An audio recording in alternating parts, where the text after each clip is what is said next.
In this video, we're going to take a quick guided quiz over Amazon VPC. So let's get started. Number 1.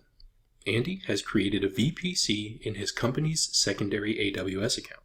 He has created 2 subnets, one that is supposed to be public and one that is supposed to be private.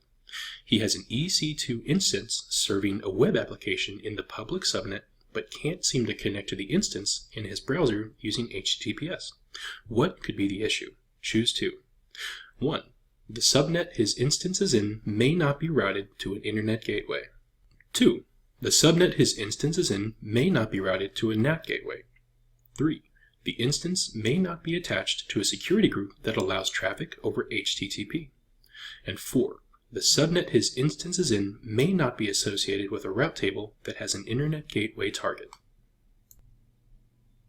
The best answers here are number 1 and number 4. And let's go over those answers and find out why.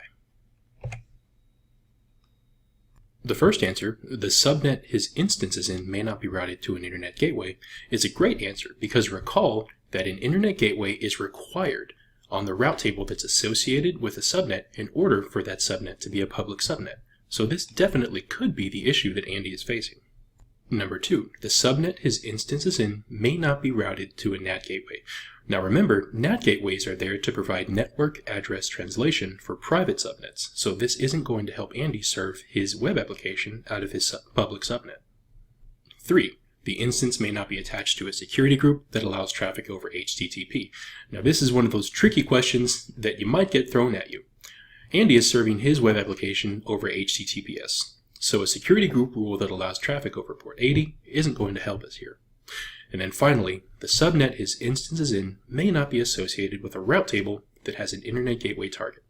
This is absolutely a valid option because in order for a subnet to be public, it has to have a route in its route table that points to an internet gateway target. Alright, hopefully that made sense, and let's move on to question number 2. Jim has created what he believes to be a private and public subnet in his VPC. However, when he tries to run software updates in an EC2 instance inside the private subnet, the instance won't connect to the internet for updates. Based on how a private subnet is supposed to be structured, which of these is more likely to be the issue? Is it 1, NAT, or 2, internet gateway? And hopefully by this point, it wasn't too hard for you to guess that it was number 1. So of course, NAT or NAT gateway provides network address translation for instances inside private subnets, while Internet Gateway is there to provide internet routability for instances in public subnets. Alright, I hope you got both of those right, and this wraps it up for our very short quiz on Amazon VPC. If all of that makes sense, then feel free to move on.